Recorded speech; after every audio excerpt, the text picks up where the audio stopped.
সাপ, আমি তোকে বুঝি না, কে তুমি, এভাবে কথা বলো, আমাকেও চিনো, তোমার অপরাধ নাই বলতেছো, তুমি কেন একজন মৃত মানুষের গোশত খাচ্ছ, জানাজা এখনো হয় নাই, নবীজি এখানে হাজির, তুমি কেন এই লোকটার, একটা লোক ইন্তেকাল করেছে, চলো আমরা সকলে মিলে তার জানাজায় যাই।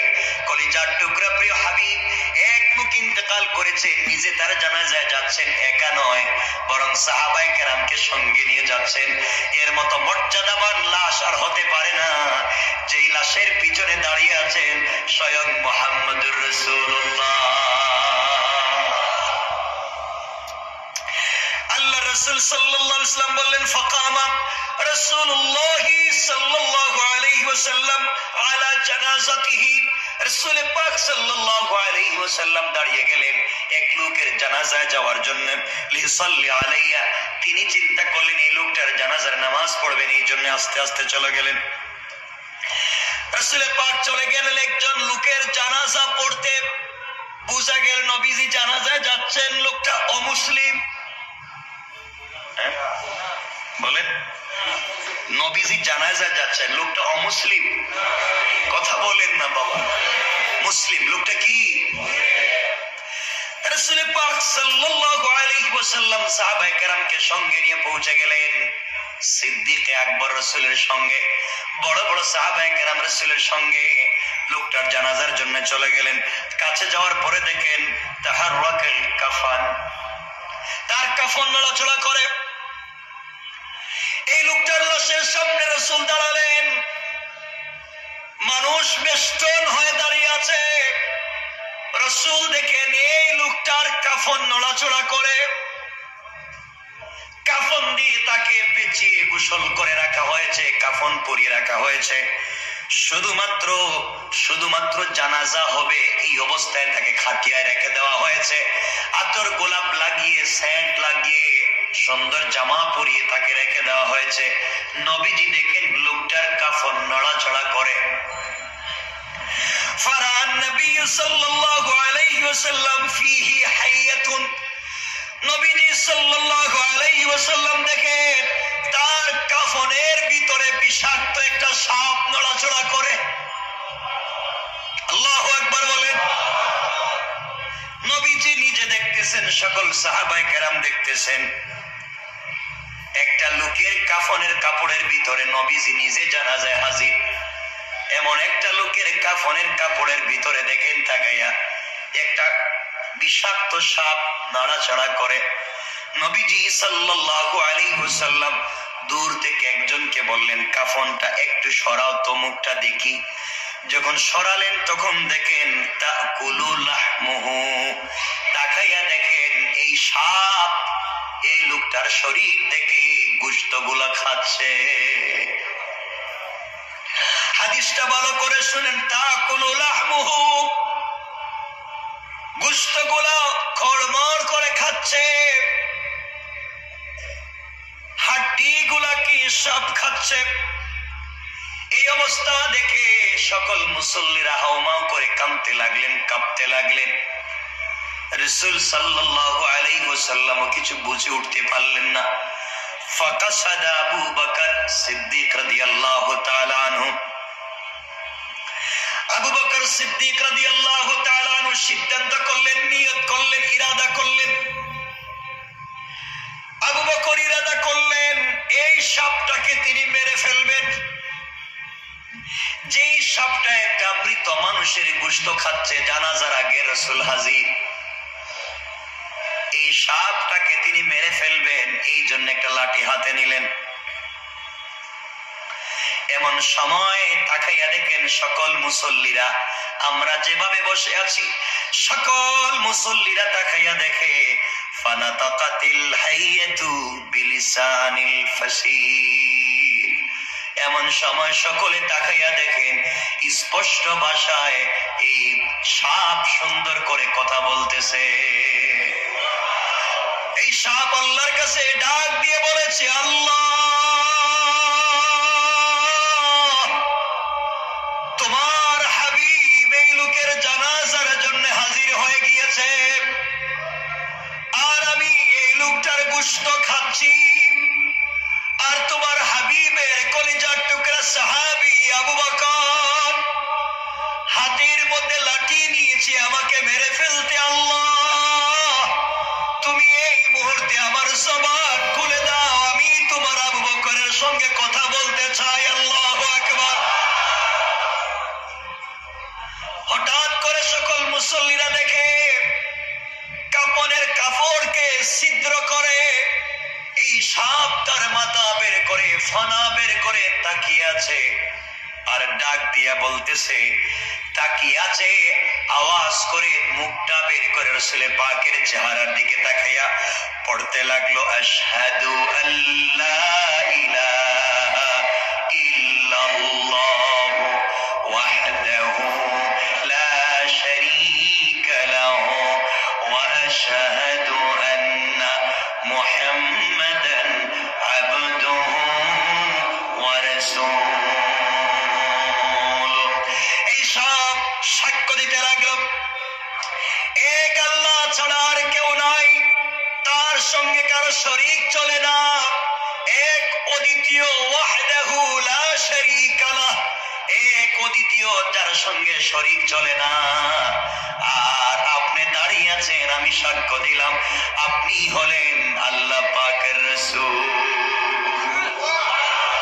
সকল মানুষ আশ্চর্য হয়ে গেলেন।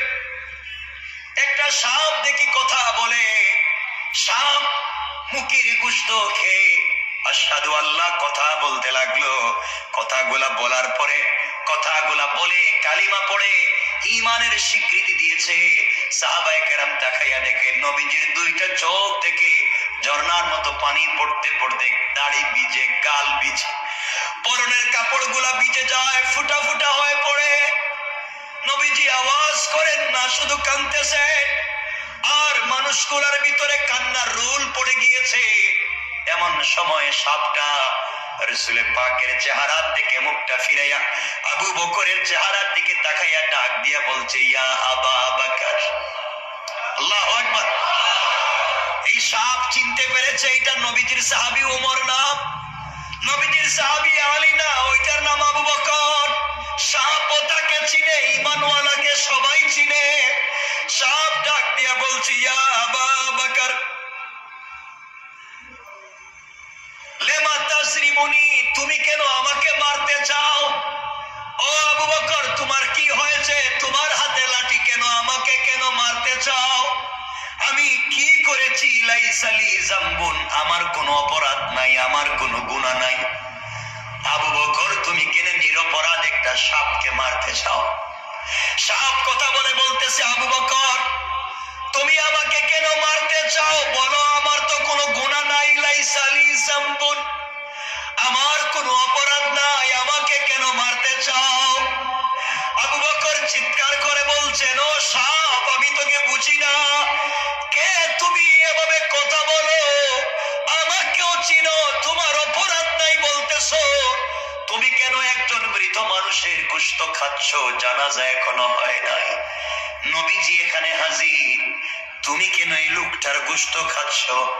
সাপ ডাক দিয়া বলছে, আবু বকর, আমি আমার পেটের খিদায় গোশত খাই না, আমার আমি আল্লাহু আন উআযিবা ইলা ইয়াউমাল কিয়ামাহ, আল্লাহ তাআলা আমাকে দেখে বলেছেন, সাপ তুই তাড়াতাড়ি যা, আর আমার এক নাফরমান বান্দা মারা গিয়েছে, তার জানাজায় রাসূল হাজির। বুঝাতে চাই রাসূল তার সাহাবায়ে কেরামকে নিয়ে, যদি অপরাধীর জানাজা পড়লে আমি মাফ দিব না, তুই ওই লোকটার গোশত খাবি একদিন না, কিয়ামত পর্যন্ত। ও আবু বকর, তুমি আমাকে মারতে চাও, আর আল্লাহ আমাকে বলে দিয়েছেন হুকুম করে, আমি যেন তারে পেছাইয়া শাস্তি দিতে থাকি আর গোশত ভক্ষণ করতে থাকি কিয়ামতের দিন পর্যন্ত। নাউজুবিল্লাহ। সাহাবায়ে কেরাম কাঁদতে লাগলেন। হযরতে আবু বকর সিজদায় পড়ে গেলেন, আর রাসূল ডাক দিয়া বলতে লাগলেন, আল্লাহ, আমি নবীজি হাজির, এতগুলা মানুষ হাজির, আর এই লোকটাকে আমার সামনে কষ্ট দিচ্ছ। আল্লাহ বলছেন আমি তাকে আরো শাস্তি দিব, আরো দিব। দুনিয়ার মানুষকে বোঝাবার জন্য শাস্তিটা দিতেছি। আবু বকর সাহেবকে ডাক দিয়া বললেন, সাহেব তুমি যেহেতু কথা বলতেছো, তুমি বলো কেন তাকে শাস্তি দিতে লাগলে?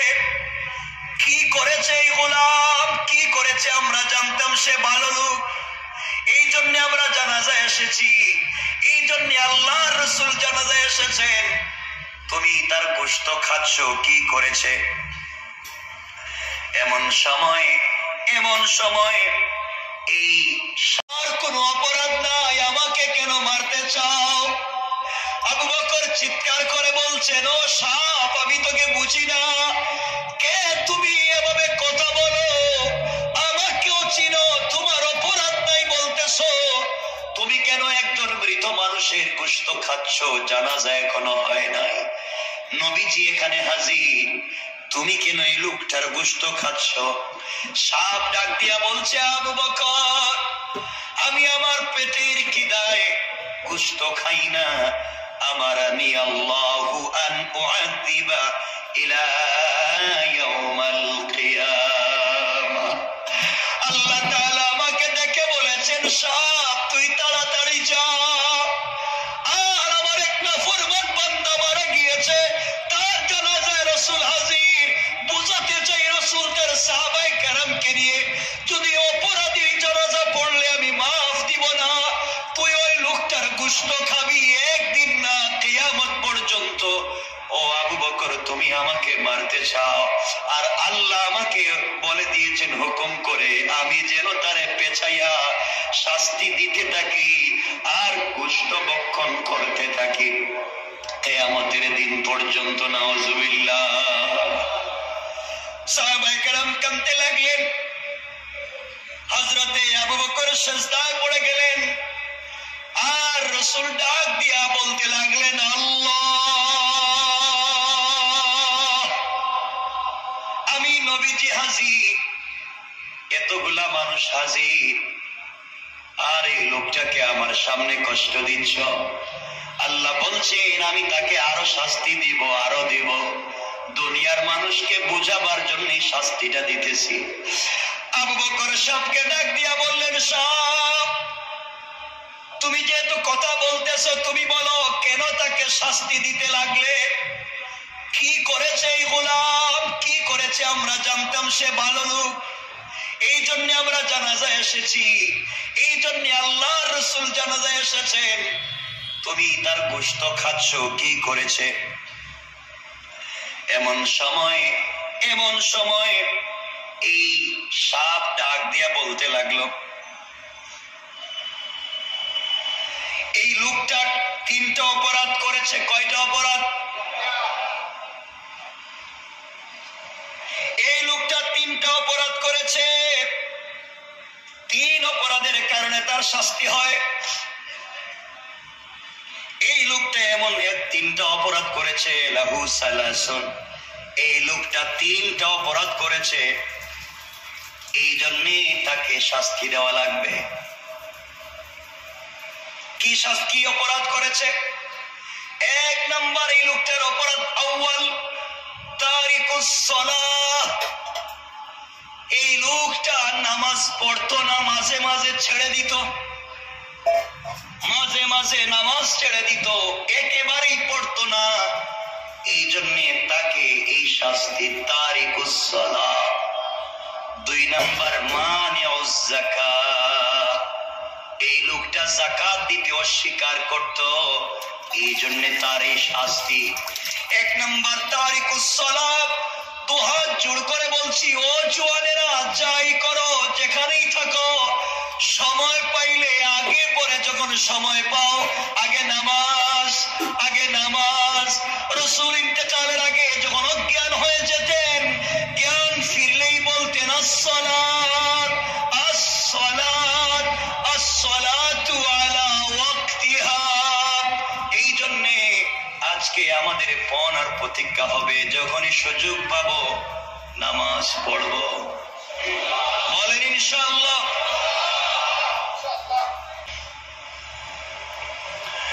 এক আকামাস সালাহ, এটা রাসূলের জিন্দেগির কথা বলছি, হাদিসের কথা বলছি। 2 নাম্বার মানিউজ যাকাত, আর 3 নাম্বার যে অপরাধ হলো যেটা আগেই বলছিলাম, ইয়াসমাউ কাউলাল উলামা।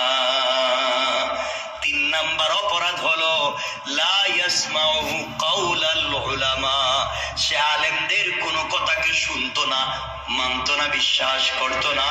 এই জন্যে তার এই শাস্তি। 1 নাম্বার নামাজ ছেড়ে দিত, 2 নাম্বার যাকাত দিত না, আর 3 নাম্বার হলো আলেমদের কথাকে শুনতো না। এই 3 অপরাধের কারণে তাকে শাস্তি দেওয়া হচ্ছে। ওই সময় সাপ বলছি, ইয়া রাসূলুল্লাহ, আল্লাহ হুকুম করেছেন আপনি চাইলে জানাজা পড়াতে পারেন, সকল সাহাবায়ে কেরামকে দিয়ে পড়াতে পারেন, কিন্তু আমি তার শরীর থেকে কিয়ামতের আগ পর্যন্ত 1 সেকেন্ডের জন্য সরতে পারি না। এই জন্য চলার পথে ভুল হয়ে গেলে আল্লাহর কাছে তওবা করো।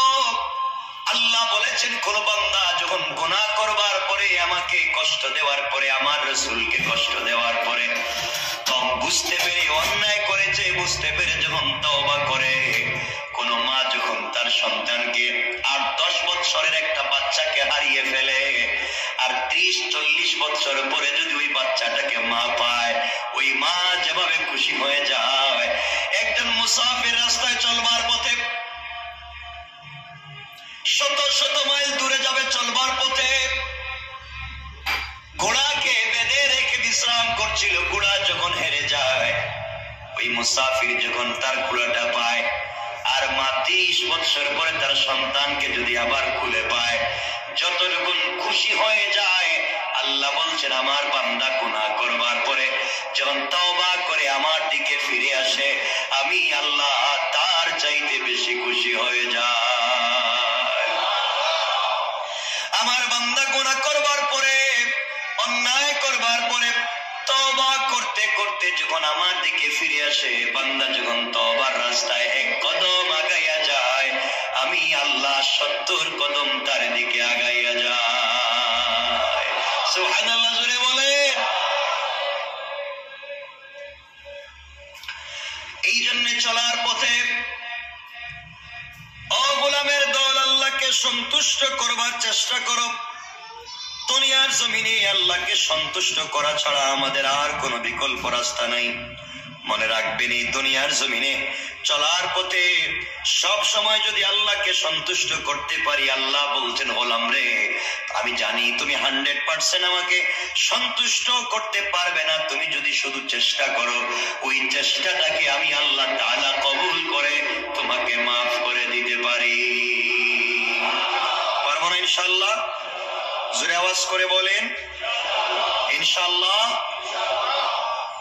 আল্লাহ রাব্বুল ইজ্জতুল জালালের পরে বললেন, লানাহুমুল্লাহু ফিদ দুনিয়া ওয়াল আখিরাহ ওয়া আ'আদ্দা লাহুম আযাবাম মুহিনা। আল্লাহ রাব্বুল ইজ্জতুল জালাল বললেন, যারা আমাকে কষ্ট দেয়, আমার রাসূলকে কষ্ট দেয়, তাদের জন্য প্রস্তুত করে রেখে দিয়েছেন অবমাননাকর, লাঞ্ছনাকর শাস্তি। কি শাস্তি? অবমাননাকর, লাঞ্ছনাকর, অপমানজনক শাস্তি আল্লাহ রেখে দিয়েছেন কিয়ামতে।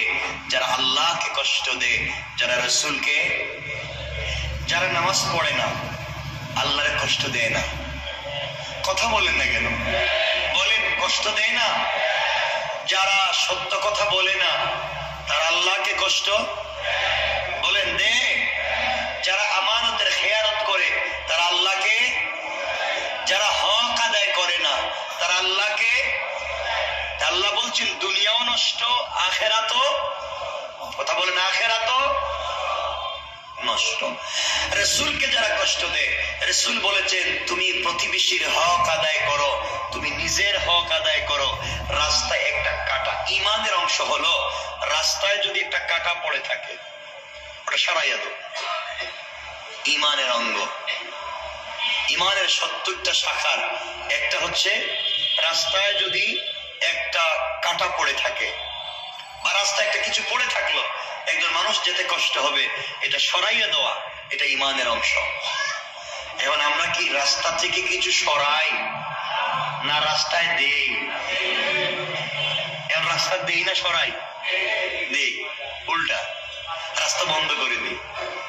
রাসূল বলেছেন রাস্তাকে পরিষ্কার রাখো, এটা ইমানের অংশ। আর আমরা এখন রাস্তা বন্ধ করে দিই। আল্লাহ হেফাজত করো। সবাই বলেন।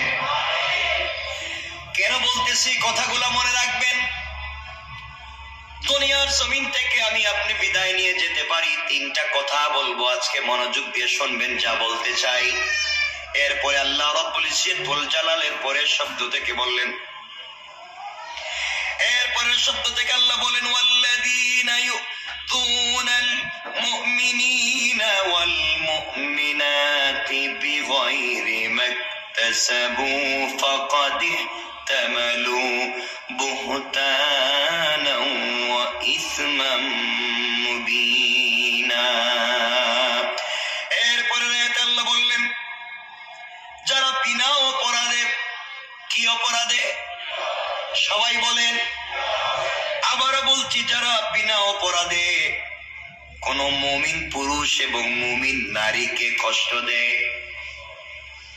কি বুঝলেন? আল্লাহ বলছেন যারা বিনা অপরাধে তার কোন মুমিন পুরুষকে, মুমিন বান্দাকে অথবা মুমিন বান্দিকে কষ্ট দেয় আর তারা মিথ্যা অপবাদ দেয়, এই সমস্ত যারা করে আল্লাহ বললেন তাদেরকে, আল্লাহ এই কথা বোঝাতে চাইলেন তারা প্রকাশ্যে পাপ বহন করে কিয়ামতের দিনে। তাদের পক্ষে পৃথিবীর কাউকে আমি কিয়ামতের দিনে দাঁড়াতে দিব না। কেউ দাঁড়াবে না, কেউ না।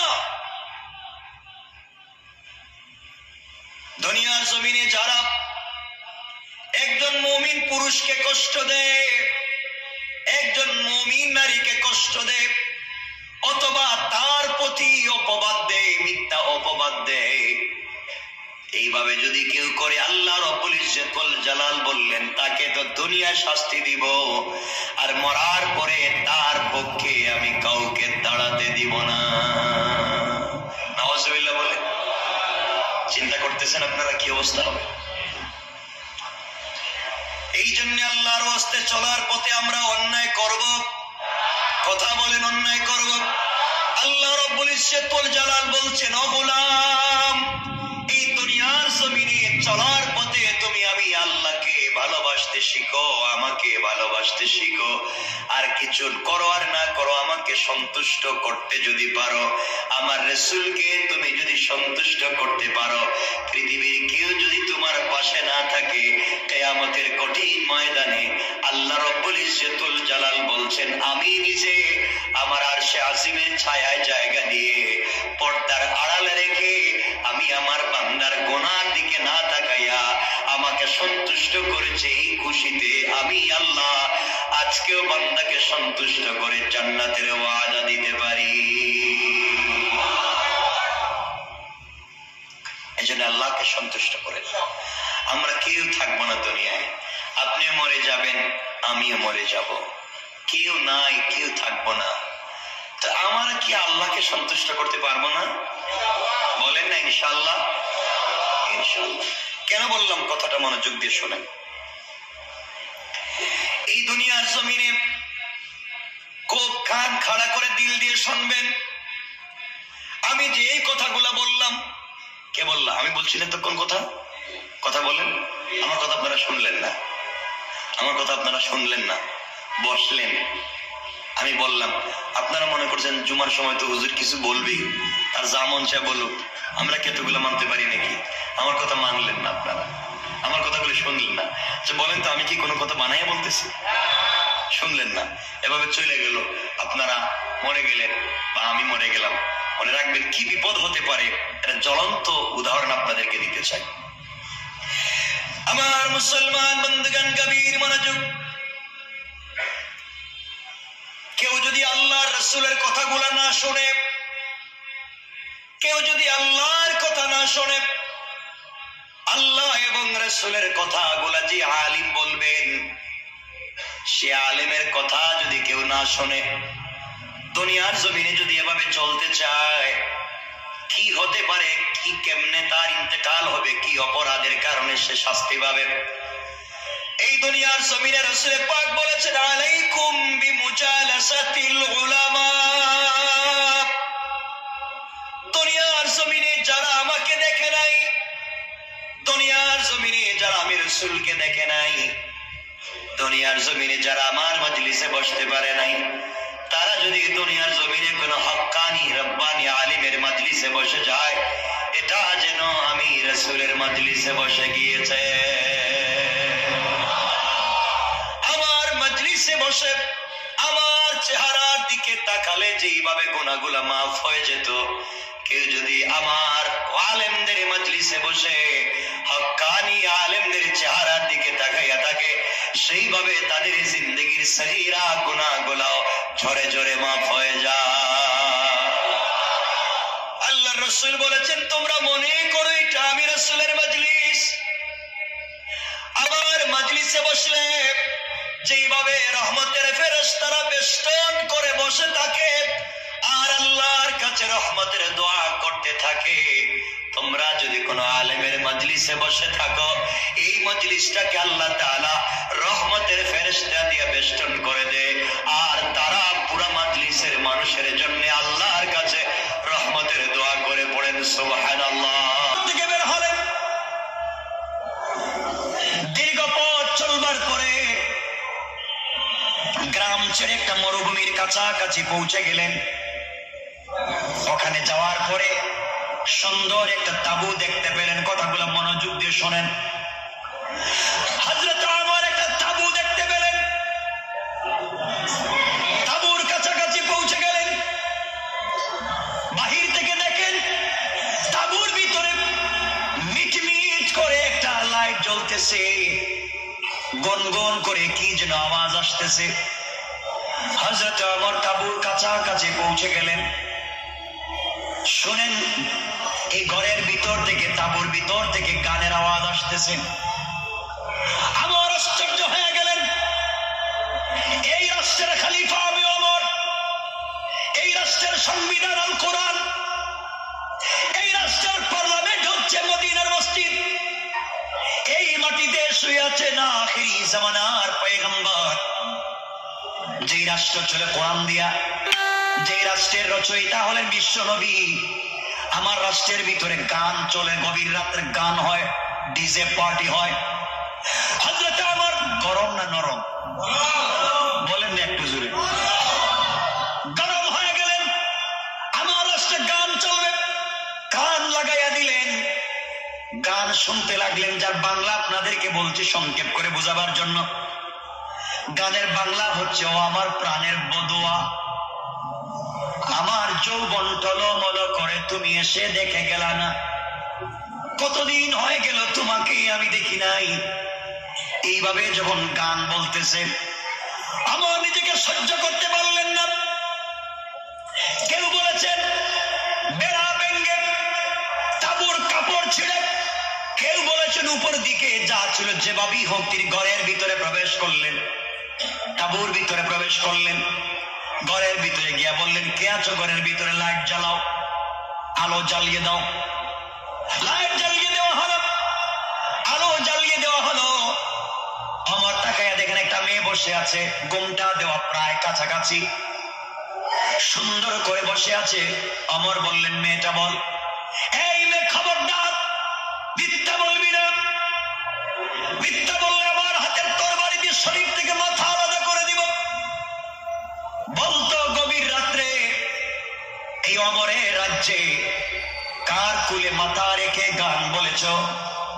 যুবকটা ঘরের কর্নারে কোথায় লুকিয়ে গিয়েছে বলো এমন অশ্লীল গান? কার কুলে মাথা রেখে গান বলেছ তুমি? এবার বলো। মেয়েটা বলতেছে, যুবকরে করজোড়ে নিবেদন করে বলছে, আমি তোমাকে চিনি না, তুমি আমাকে সন্দেহ করতে পারো না। তুমি কি জানো এই রাজ্যের খলিফা ওমর গরম মানুষ? আপনি গভীর রাত্রে আমার ঘরে ঢুকেছেন, সকালবেলা আমি ওমরের দরবারে আপনার বিরুদ্ধে নালিশ করব। দাঁড়িয়ে আছে কে? কথা বলেন না কেন?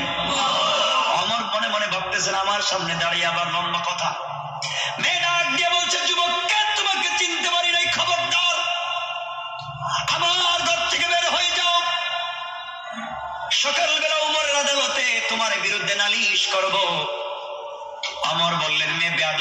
না, পরিচয় কি? পরিচয় আমার কাছে দাও। গান বলেছ, কার কুলে মাথা রেখে সেটা বলো। মেয়ে ডাক দিয়া বলছে, যুবক রে, বারবার বলতেছি আমি কারো কুলে মাথা রেখে গান গাইনি, একা একা মনে কষ্ট এসেছে এই জন্য গান গেয়েছি। কিন্তু যুবক, তোমাকে খবরদার বলে দিচ্ছি, তুমি জানো আমাদের রাষ্ট্রের খলিফা ওমর বহুত গরম মানুষ, কিছু উল্টা পাল্টা বললে শরীর থেকে মাথা আলাদা করে দেয়। যুবক, তুমি ভুল জায়গায় এসেছ। আমার ঘরে ঢুকে আমার সঙ্গে দাঁড়িয়ে আমি কথা বলতেছ, গভীর রাত্রি একটা যুবতী মেয়ের ঘরের ভিতরে ঢুকেছ। আমি তোমাকে বলতেছি, শোনো, তুমি গভীর রাত্রে আমার ঘরে ঢুকেছ, আমি চিল্লা চিল্লি করি, এলাকার মানুষ জমা হয়ে যাবে, তুমি আমার চরিত্রের উপরে আঘাত করেছো বলে মানুষের কাছে বললে তোমার শরীর থেকে আমার মাথা আলাদা করে দেবে। তুমি কেন আমার ঘরের ভিতরে ঢুকেছ? হযরত ওমর বলছেন, মহিলা কিছুই জানতে চাই না, আগে বলো গান বললে কেন? মেয়ে ডাক দিয়ে বলছে, যুবক শোনো, আমি জানি ইসলামের রাষ্ট্রে গান হারাম, গান গাওয়া হারাম, অর্থায়ন করা হারাম। আমি জানি, আমি গান গেয়েছি, কিন্তু আমি গান গেয়ে কোরআনের একটা বিধানকে লঙ্ঘন করেছি। আর গভীর রাত্রে তুমি আমার বাড়িতে ঢুকে কোরআনের চারটা বিধানকে লঙ্ঘন করেছ। সকালবেলা আমার আদালতে তোমার বিরুদ্ধে নালিশ করব, কোরআনের 4 বিধানকে লঙ্ঘন করে তুমি আমার ঘরে ঢুকেছ। আমার আদালতে বিচার হলে তোমার শরীর থেকে মাথা আলাদা হয়ে যাবে। আমি একটা বিধান লঙ্ঘন করেছি, এই জন্য শাস্তি পেতে পারি, কিন্তু তুমি 4টা বিধান লঙ্ঘন করেছো, এই শাস্তি না পাওয়া পর্যন্ত নিস্তার নাই। আমার আশ্চর্য হয়ে গেলেন। আমি ঘরে ঢুকলাম, মেয়েটা অপরাধ করেছে, গান গেয়েছে, সে বলছে আমি নাকি 4 অপরাধ করেছি।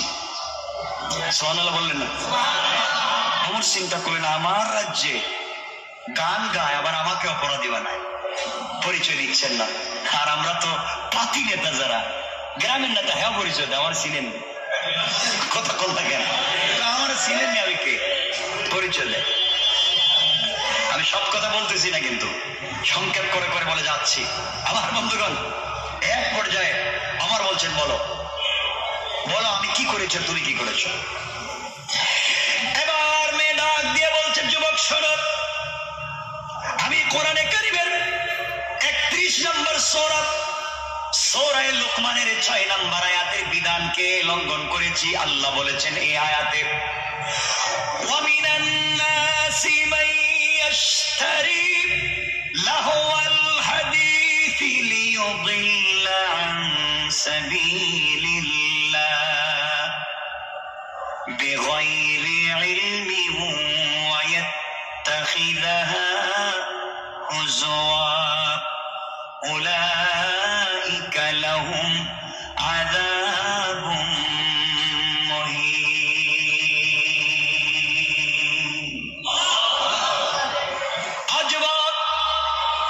আল্লাহ বলেছেন কোরআনে কারীমের 31 নম্বর সূরা লুকমানের 6 নম্বর আয়াতে আল্লাহ বলছেন, এক শ্রেণীর লোক আছে যারা মানুষকে আল্লাহর পথ থেকে গুমরাহ করার উদ্দেশ্যে অনর্থক কথাবার্তা বলে, অনর্থক অন্ধভাবে মানুষকে ঠাট্টা বিদ্রুপের মাধ্যমে ভুল পথে নিয়ে যায়, গান বাজনা ও অশ্লীল বাদ্যযন্ত্রের মাধ্যমে ভুল পথে নিয়ে যায়। ও যুবক, এই আয়াতের ব্যাখ্যা অনুযায়ী আমি গান গেয়েছি, অশ্লীল গান, এই জন্য অন্যায় করেছি, এই জন্য আমার শাস্তি হবে। আমি গান গেয়েছি, এই জন্য অপরাধ করেছি। আমার একটা মাত্র অপরাধ, আমি গভীর রাত্রে গান গেয়েছি, এটা আমার অপরাধ। তুমি 4টা বিধান লঙ্ঘন করেছ। এই আয়াতের মাধ্যমে আল্লাহ যত গান আছে, ট্যাপ রেকর্ডারের গান, টিভির গান, সিডির গান, মোবাইলের গান, ইউটিউবের গান, মহিলার গান, পুরুষের গান, ছেলের গান, মেয়ের গান, পৃথিবীতে যত গান আছে, বাদ্য আছে, এই আয়াতের মাধ্যমে আল্লাহ সবগুলাকে হারাম করেছেন। পড়েন সুবহানাল্লাহ। আল্লাহ গানকে হারাম করেছেন। আর আমাদের দেশের কিছু মসজিদ মাদ্রাসার সভাপতি গানের মজলিসে আরামের সাথে সভাপতি হয়, ঠিক কিনা বলে? সুরগুলারে চিনেন না, যাকে বললাম বাদ। আজকে সব কথা বললে আবার শেষ করবো কখন? আমার বন্ধুগণ, ভালো করে মনে রাখবা যুবক, আজকে আমরা কোন পথে পরিচালিত হচ্ছি? হযরতে ওমরকে মেয়েটা বলছে, যুবকরে, আমি কোরআনের একটা বিধানকে লঙ্ঘন করেছি, আর তুমি আমার ঘরে ঢুকে কোরআনের চারটা বিধানকে লঙ্ঘন করেছ। এবার হযরতে ওমর বললেন, যুবতী মেয়ে বলো, আমি তোমার ঘরে ঢুকে কি করলাম, কি বিধানকে লঙ্ঘন করলাম? বলো তো আমি কি করেছি? তুমি একটা অপরাধ করেছো, আমি কি করলাম? এবার মেয়ে ডাক দিয়ে বলছে, আপনার 1 নম্বর অপরাধ, আল্লাহ রাব্বুল ইজ্জত ওয়াল জালাল কোরআনে কারীমের 2 নম্বর পারা 2 নম্বর সূরা সূরা আল বাকারার 189 নম্বর আয়াতে আল্লাহ রাব্বুল ইজ্জত ওয়াল জালাল বলছেন, ইয়াসআলুনাকা আনিল আহিল্লাহ কুল হিয়া মাওয়াকিতু লিন-নাসি ওয়াল হজ ওয়ালাইসাল বিররু বিআন তা'তুল বুয়ুতা মিন যুহুরিহা ওয়ালাকিন্নাল বিররা মান ইত্তাকা ওয়া'তুল বুয়ুতা মিন আবওয়াবিহা ওয়াত্তাকুল্লাহা লা'আল্লাকুম তুফলিহুন।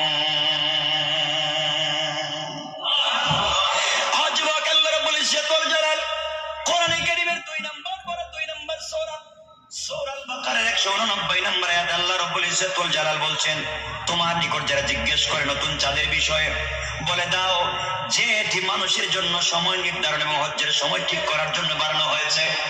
ও যুবক, এই কথাগুলো এই আয়াতের প্রথম অংশে আল্লাহ বলছেন, দ্বিতীয় অংশে আল্লাহ বলছেন, ওয়ালাইসাল বিররু বিআন তা'তুল বুয়ুতা মিন যুহুরিহা, তোমরা যদি কারো ঘরের ভিতরে ঢুকো, পিছনের দরওয়াজা দিয়ে কোন মানুষের ঘরের ভিতরে প্রবেশ করো না। আল্লাহ এই আয়াতের ভিতরে বোঝাতে চান, তোমরা যদি মানুষের ঘরের ভিতরে কোন দরকারে প্রয়োজনে ঢুকতে হয়, তোমরা পিছনের দরওয়াজা দিয়ে ঢুকবা না। ওয়ালাকিন্নাল বিররা মান ইত্তাকা ওয়া'তুল বুয়ুতা মিন আবওয়াবিহা, তোমরা যদি আল্লাহকে ভয় করো, বিশ্বাস করো, মানুষের ঘরে ঢুকবার সময় সদর দরওয়াজা দিয়ে ঢুকো, মেইন দরওয়াজা দিয়ে ঢুকো, চোরের মতো, ডাকাতের মতো, বদমাইশের মতো পিছনের দরওয়াজা দিয়ে ঢুকো না। ও যুবক, তুমি আমার ঘরে দরওয়াজা দিয়ে ঢুকো নাই, আমার বেড়া ভেঙে তাঁবুর কাপড় ছিঁড়ে উপর দিয়া চোরের মতো, ডাকাতের মতো ঢুকেছো। আর আল্লাহ বলছেন, কারো ঘরে ঢুকতে হলে সিস্টেম হলো দরওয়াজা দিয়ে ঢুকো, আর তুমি ঢুকেছো পিছন দিক দিয়া। সুতরাং এই জায়গায় তুমি কোরআনের এই আয়াতকে লঙ্ঘন করেছো। পড়েন সুবহানাল্লাহ। আমার আশ্চর্য হয়ে গেলেন, কিরে মেয়েটা এটা বুঝলো কেমনে? তাহলে কোরআন বুঝে ঘরে কোন রাস্তা দিয়ে ঢুকতে হবে। আল্লাহ বলছেন, ওয়া'তুল বুয়ুতা মিন আবওয়াবিহা, ঘরে ঢুকলে তোমরা কোন দিকে ঢুকো? সামনের দরওয়াজা দিয়া, মেইন দরওয়াজা দিয়ে ঢুকো, চোরের মতো পিছনের দরওয়াজা দিয়ে ঢুকো না। ওয়াত্তাকুল্লাহা লাআল্লাকুম তুফলিহুন, তোমরা নিজেদের বাসনায় কৃতকার্য হতে পারবে, অন্যায় করবে না। আমার বন্ধুগণ, কথা যদি তাই হয়, আজকাল আমরাও মানুষের ঘরে চোর চামারের মতো ঢুকে যাই, কথা বলেন না কেন? চোরের মতো প্রবেশ করি। তোমার সম্পর্ক একজনের সাথে চোরের মতো মেইন দরজা রাইখা ছাদের উপর দিয়া হে ভাঙ্গিয়া ভাঙ্গিয়া ঢুকতেছ, হারাম। হালাল না হারাম? হযরত ওমর বললেন, সত্যি তো দেখতেছি আমার একটা ভুল হয়ে গেছে, আমি তো ঘরের মেইন দরজা ঢুকলাম না। কিন্তু মেয়েটা এটা বুঝলো কেমনে? মেয়ে কথাটা বুঝলো কেমনে? বলেন, ঠিক আছে বুঝলাম, আমার দ্বিতীয় ভুলটা কি, তুমি এটা বলো। এবার এই মেয়ে বলছে, যুবক তাহলে শোনো, তুমি 2 নম্বর ভুল করেছো। কোরআনে কারীমের 18 নম্বর পারা 24 নম্বর সূরা সূরা নূরের 27 নম্বর আয়াতে আল্লাহ রাব্বুল ইজ্জত ওয়াল জালাল বলছেন, ইয়া আইয়ুহাল্লাযীনা আমানু লা তাদখুলু বুয়ুতান গায়রা বুয়ুতিকুম হাত্তা তাস্তানিসু ওয়া তুসাল্লিমু আলা আহলিহা যালিকুম খায়রুল লাকুম লাআল্লাকুম তাযাক্কারুন। আল্লাহ রাব্বুল ইজ্জত ওয়াল জালাল কোরআনে কারীমের 27 নম্বর আয়াতে আল্লাহ বলছেন, যারা মুমিন তোমরা নিজেদের ঘর ব্যতীত অন্য মানুষের গৃহে যখন তোমরা প্রবেশ করো, তোমরা অবশ্যই লা তাদখুলু বুয়ুতান, তোমরা নিজের ঘর ছাড়া অন্য মানুষের ঘরে ঢুকবা না। আর ঢুকতেই যদি হয় হাত্তা তাস্তানিসু, অবশ্যই তোমরা ইজাজত নিয়ে, অনুমতি নিয়ে ঘরের ভিতরে পরিচয় দিয়ে প্রবেশ করো। আল্লাহ রাব্বুল ইজ্জত ওয়াল জালাল বলছেন, নিজের ঘরে ঢুকবার জন্য না, অপরিচিত মানুষের ঘরে ঢুকতে হলে অবশ্যই তোমরা অনুমতি নিয়ে, ইজাজত নিয়ে, পরিচয় দিয়ে ঢুকো। যুবকরে, তুমি আমার ঘরে ঢুকতে অনুমতি নেও নাই, ইজাজত নেও নাই, পরিচয় দাও নাই, তুমি কোরআনের এই আয়াতকে লঙ্ঘন করেছো। সকালবেলা ওমরের আদালতে তোমার বিরুদ্ধে নালিশ দিব। আমার মন বলতেছে যে অন্যায় তুমি করেছো, মাথা নিয়া বাড়িতে যাইতে পারবে না। আমার কো এবার ধরা পড়েছে জায়গা মতোই। সুবহানাল্লাহ বললেন না? কত মানুষের বিচার করলাম আমি নিজে, আর আজকে ঠিকই তো দেখতেছি মানুষের ঘরে ঢুকবার সময় পরিচয় দিতে হয়, অনুমতি নিতে হয়। অমর কে অনুমতি নিছেন? কথা বলেন না। মেয়েটা চিন্তা করে দুটো বলছে, অমর এখন নরম হয়ে গেছেন। আগে ছিলেন দাঁড়ানো, তরবারে ছিলেন খোলা, তরবারে কুশবদ্ধ করে বগল তলায় নিয়ে মাটিতে বসে গেছে। বোন, এখন ভুল করতেছি। আর কি কি ভুল করছি আমি? ভুল করছেন তো অনেক, আপনি যেতে পারবেন না, আমি এখানে অমরকে খবর দিয়ে আনবো। অমর বলছেন, তুমি অমরের কোনোদিন দেখছো? না, অমরের তো দেখি নেই, অমরের কোনোদিন দেখি নেই। তার কথা শুনেছি, প্রশংসা শুনেছি, তার পাওয়ার শুনেছি, তার ক্ষমতা সম্পর্কে আমি ভালো করে জানি। সুতরাং আমার ভয় হচ্ছে আপনি সকালবেলা কি হবে। অমর বলছেন, বোন তাহলে 3 নম্বর ভুলটা কি, ওটা আমার কাছে একটু বলো। এবার মেয়ে বলতেছে, যুবক তাহলে তোমার 3 নম্বর ভুলটা জানো। দেখেন কোরআন মানুষকে কেমনে পরিবর্তন করে। আমার বন্ধুগণ, মেয়েটা বলছে, যুবক তোমার 3 নম্বর ভুল হলো, কোরআনে কারিমের 18 নম্বর পারা 24 নম্বর সূরা, সূরা নূরের 61 নম্বর আয়াতের শেষ দিকে আল্লাহ বলছেন, 61 নম্বর আয়াতের শুরুর দিকে আল্লাহ বলছেন, লাইসা আলাল আমা হারাজুন ওয়ালা আলাল আরাজি হারাজুন ওয়ালা আলাল মারিদি হারাজ। এই কথাগুলো আল্লাহ ওই জায়গায় বলছেন, শেষ দিকে গিয়ে বলছেন, ফাইদা দাখালতুম বুয়ুতান ফাসাল্লিমু আলা আনফুসিকুম তাহিয়াতাম মিন ইনদিল্লাহি মুবারাকাতান তাইয়্যিবা কাযালিকা ইউবাইয়িনুল্লাহু লাকুমুল আয়াতি লাআল্লাকুম তাকিলুন। আমার বন্ধুগণ, মেয়েটা বলছে, যুবকরে আল্লাহ বলছেন অন্ধের কথা বলছেন, অন্ধের কোনো দোষ নাই। যারা চোখে দেখে না তাদের কথা বলেন নাই, কিন্তু যারা চোখে দেখে তোমাকে জানতে চাই, যুবক তুমি কি চোখে দেখো? আমি দেখি তো। আমার কি চোখে দেখেন না? এখন মেয়েটার সাহস পড়ে গেছে, ও যুবক তুমি কি চোখে দেখো না? আমি দেখি তো। চোখে দেখো, তাইলে কোরআনের বিধান লঙ্ঘন করেছো কেন? আল্লাহ বলেছেন, তোমরা যখন কারো ঘরে ঢুকবে, ফাইদা দাখালতুম বুয়ুতান, তোমরা যদি নিজের ঘরেও ঢুকো, ফাসাল্লিমু আলা আনফুসিকুম, তোমরা অবশ্যই সালাম দিবে। নিজেকে ঘরে যারা আছে সবাইকে সালাম দিবে। আমি জানতে চাই, ও যুবক তুমি যে ঘরের ভিতরে ঢুকছো, সালাম দিছো নি? আমার সালাম দিছেন? আমার বলতেছে, 3টাই তো ভুল হয়ে গেছে। ঠিকই তো দেখতেছি। বোন আরেকটা ভুল কি?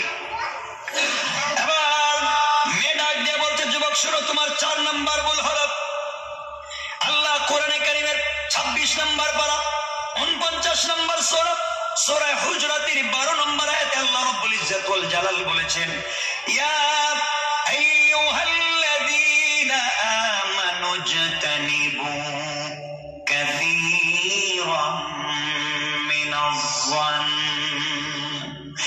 ইন্না বা'দায-যন্নি ইসমুন ওয়ালা তাজাসসু ওয়ালা ইয়াগতাব বা'দুকুম বা'দা আইয়ুহিব্বু আহাদুকুম আন ইয়াকুলা লাহম كرهتم واتقوا الله إن الله تواب رحيم. আমার বন্ধুগণ, লম্বা কথা। এক পর্যায়ে মেয়েটা বলতেছে, যুবকরা, আল্লাহ বলছেন ইজতানিবু কাসীরাম মিনাজ যান, অনেক ধারণা থেকে বেঁচে থাকো। যুবক, তুমি আমার ঘরে ঢুকেছো, ধারণা করেছো আমি মানুষের রানের কোন যুবকের কুলে মাথা রেখে আমি কথাগুলো বলেছি। তোমার ধারণা করা ঠিক না। আল্লাহ বলছেন ইজতানিবু কাসীরাম মিনাজ যান, অনেক ধারণা থেকে বেঁচে থাকো, ধারণা করা গুনাহ। এই জন্য আপনি যদি রাস্তায় দেখেন কোন একটা ছেলে কোন একটা মেয়েকে কুলে করে নিয়ে রিকশায় বসে যাচ্ছে, আপনি বলেন সিসি করলো কি? হারাম আপনি ধারণা করতে পারেন না। হতে পারে তার মেয়ে, হতে পারে তার বোন, হতে পারে তার স্ত্রী, কিন্তু আপনার ধারণা করা ঠিক হয় নাই। সে খোলামেলা ঘোরাঘুরি করেছে, এটা তার জন্য হারাম, কবিরা গুনাহ। কিন্তু আপনি ধারণা করলেন কেন? এটার জন্য আপনি গুনাহগার, কোন ঠিক কিনা? আমার বন্ধুদের এক পর্যায়ে হযরত ওমর বিপদে পড়ে গেলেন। কি ব্যাপার? এবার বলছেন, মেয়ের জবাব দাও। বুঝতে পেরেছি আমি 3-4 ভুল করেছি, বলো তো তোমার পরিচয় কি?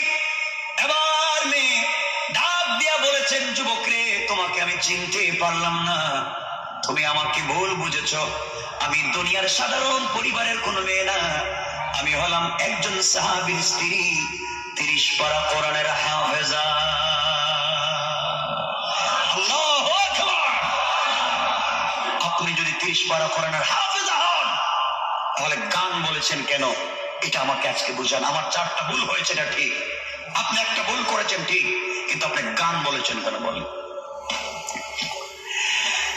এবার মেয়ে ডাক দিয়া বলছে, যুবক শোনো, আজ থেকে প্রায় 12 মাস আগে আমার বিয়ে হয়েছে। আমার যার সঙ্গে বিয়ে হয়েছে 2 রিওয়ায়াত। আল্লামা উবাইদুল্লাহ সিন্দি কেলাবী তাফসীরে 2টা নাম বলেছেন। কেউ বলেছেন সাদ বিন আব্দুল্লাহ, আর কেউ বলেছেন আব্দুল্লাহ বিন সাদ। আমার স্বামীর নাম আব্দুল্লাহ বিন সাদ। 1 বছর আগে আমাদের বিয়ে হয়েছে। যুবক, আমার স্বামী মদিনার একজন বিশ্বস্ত সুন্দর ছেলে, একজন যোদ্ধা, আল্লাহওয়ালা। আমার স্বামীর সঙ্গে 1 বছর আগে যখন আমার বিয়ে হয়, বিয়ের দিনে আত্মীয় স্বজন সকলেই বসা, সকলেই যখন হাজির। আমিও কোনোদিন আমার স্বামীকে দেখি নাই। আমিও মদিনার একজন সুন্দরী মেয়ে, সম্ভ্রান্ত পরিবারের মেয়ে, কোরআনের হাফেজা। আমি আমার স্বামীকে জিন্দেগিতে দেখি নাই, স্বামী আমাকে দেখেন নাই। আমাদের বিয়ে হয়েছে 1 বছর আগে।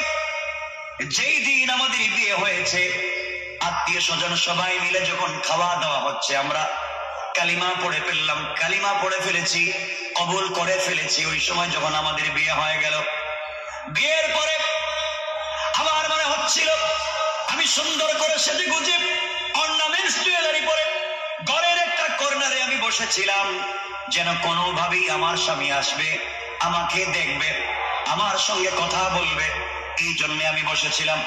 আমার বন্ধুগণ, এক পর্যায়ে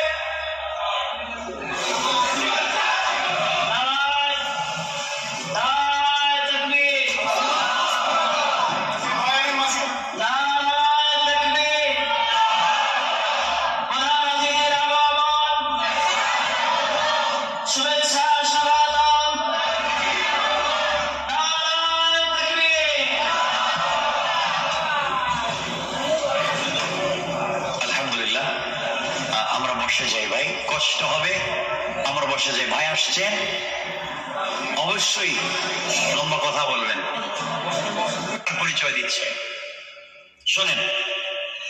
আমার বন্ধুগণ, এক পর্যায়ে মেয়ে বলছে, যুবকরে, আমার স্বামী যখন মেহমান খাওয়া দাওয়া শেষ হয়ে গেল, আমি ঘরের একটা কর্নারে বসে আছি, কয়েকটা মেয়ে আমাকে জড়ো করে বসিয়ে রেখেছে।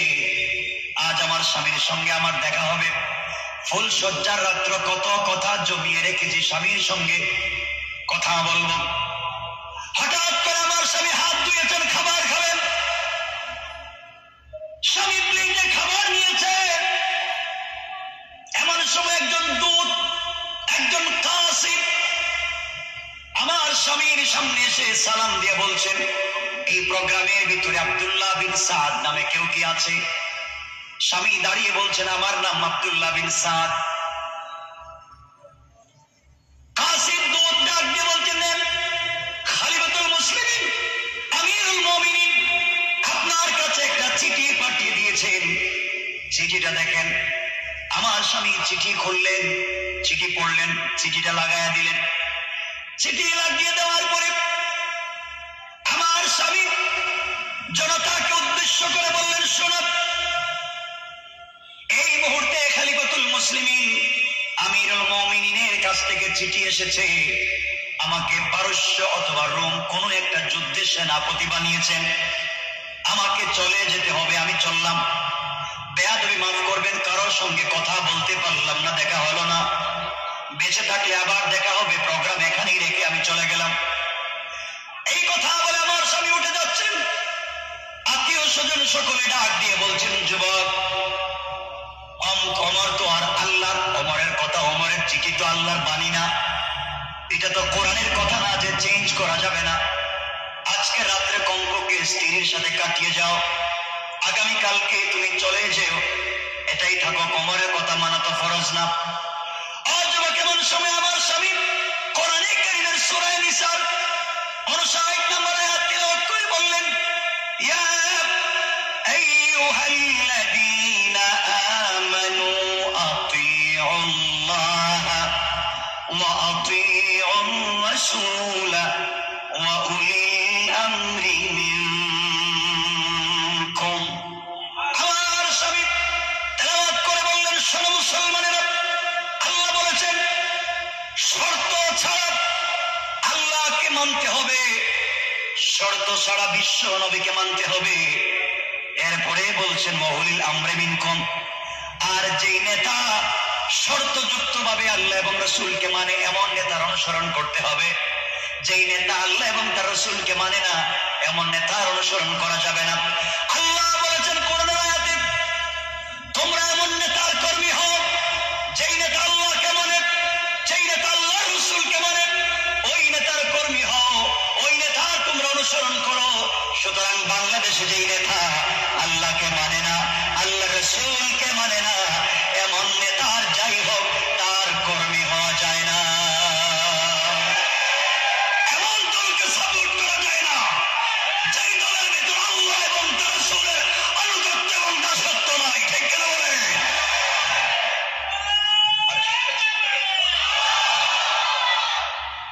আমার বন্ধুগণ, মেয়েদার দিয়ে বলছে, যুবকরে, আমার স্বামী কোরআনের আয়াত পড়ে জানিয়ে দিয়েছেন আমার তো আল্লাহ এবং তার রাসূলকে মানে, সুতরাং অমরকে মানা অবশ্যই ফরজ কর্তব্য, তার বিধানকে মানতে হবে। এক পর্যায়ে এই কথাগুলা বলবার পরে আমার স্বামী উঠে গেলেন, পোশাক খুলে ফেললেন, তরবারি পরলেন, তরবারি নিলেন, যুদ্ধের পোশাক পরলেন, আমার ঘরের দরজায় নক করলেন, ডাক দিয়ে বললেন, স্ত্রী রে, তুমি মদিনার এক সুন্দরী মেয়ে, আমি মদিনার এক সুপুরুষ, তোমার সঙ্গে আর দেখা হলো না, যুদ্ধের ময়দানে চললাম, যদি জিন্দেগিতে বেঁচে থাকি দেখা হবে, বেঁচে না থাকলে ক্ষমা করে দিও। স্ত্রী ওই সময় বলতেছেন, যুবকরা, আমি আমার স্বামীকে বলছি, স্বামী রে, জিন্দেগিতে তোমাকে ঠিক মতো দেখি নাই, আজকে রাত্রটা কাটাই আর যাইতে পারলেন না, আমার কোনো আপত্তি নাই।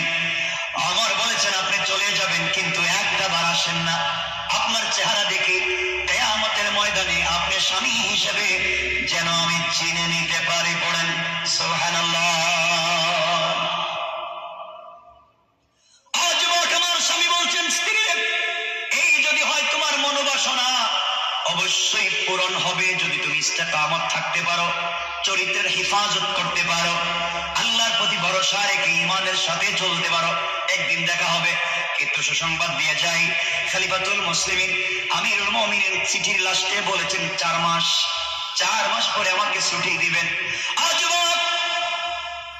আমার স্বামী চলে গেলেন, দেখা হলো না। যেই দিন পূর্ণাঙ্গ 4 মাস পূর্ণ হয়েছে, নতুন বধূর মতো সেজে অর্নামেন্টস জুয়েলারি পরে বসে আছি, সন্ধ্যাবেলা অপেক্ষা করছি স্বামী আসবেন।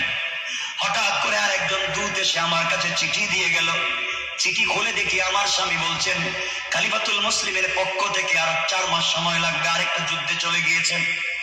8 মাস হয়ে গেল, সংক্ষেপ কথা, 8 মাস হয়ে গেল। আমার স্বামীর জন্য 8 নম্বর মাসে শেষ দিন আমি অপেক্ষা করতে লাগলাম, স্বামী আজকে আসবে। আরেকদিন আবার চিঠি আসলো, 8 নম্বর মাসে চিঠি আসলো। আমি খুললাম, খুলে দেখি খলিফাতুল মুসলিমিন আমিরুল মুমিনিনের হাতের স্টাম্প করা চিঠি। লেখা আছে আমার স্বামীকে আরেকটা যুদ্ধের সেনাপতি বানিয়ে পাঠিয়ে দিয়েছেন 4 মাসের জন্য। আজ 4 মাস করে আজকে 12 নম্বর মাস পূর্ণ হয়ে গিয়েছে, আজও আমার স্বামী আসলেন না। এই জন্য গভীর রাত্রে মনের ব্যথা নিয়ে, দুঃখ নিয়ে, কষ্ট নিয়ে স্বামীর বিরহে গান বলেছি, কোনো অপরাধ করিনি। 12টা মাস হয়ে গিয়েছে স্বামীকে দেখি নাই, এই জন্য আজকে কষ্ট পেয়ে কথাগুলা বলছি, অপরাধ করি নাই। যুবক, তুমি বলো তো কেন 4 বিধান লঙ্ঘন করেছো? আমি 1 বিধান লঙ্ঘন করেছি। খলিফাতুল মুসলিমিন আমার বললেন, বোন, আল্লাহর রাস্তে তুমি আমাকে ক্ষমা করে দিও, তোমাকে কষ্ট দিয়েছি। অবশ্যই তুমি যদি আগামীকালকে খলিফাতুল মুসলিমিনের দরবারে যাও আমার বিরুদ্ধে নালিশ করবার জন্য, আশা করি তুমি ওখানে আমাকে পেয়ে যাবে। আল্লাহু আকবার। যিনি এতক্ষণ কথা বলছেন তিনি কে? তিনি তো খলিফাতুল মুসলিমিন। আমার বন্ধুগণ, কেউ কথা বলবেন না, চালানে কথা বলবেন, এটা কেমন কথা? আপনাদের আমি রেখে দিব, আপনারা একটা কথা বলবেন, শুধু বসেন।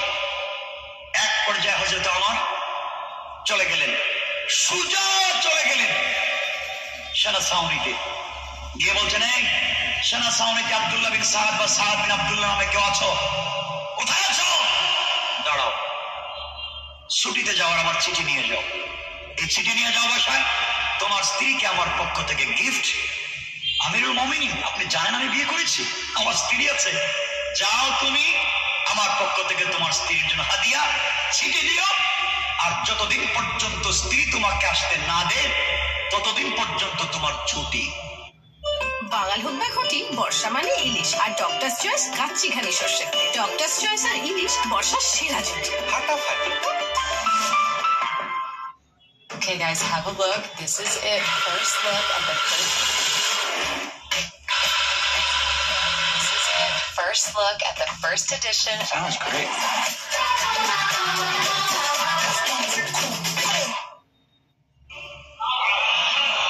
এই কথা বলে হযরত ওমর 2 রাকাত সালাত পড়লেন, আল্লাহর কাছে কাঁদলেন, আল্লাহ কিয়ামতের দিন আমারে বাঁচাইও, আমাকে আল্লাহ তোমার কাঠগড়ে আসামি বানাইও না যে ভুলটা করছি। আমার বন্ধুগণ বলে চলে গেছেন নিজের মেয়ে, আমাদের মা হযরত হাফসার কাছে গিয়ে বলছেন, মা বল, একজন স্ত্রী তার স্বামীকে ছাড়া নির্বেজাল স্বচ্ছভাবে কতদিন থাকতে পারে? হাফসা বলছেন, বাবা আমাকে তো কোনোদিন এমন প্রশ্ন করেন নাই, হঠাৎ আজকে বলে জবাব দেও।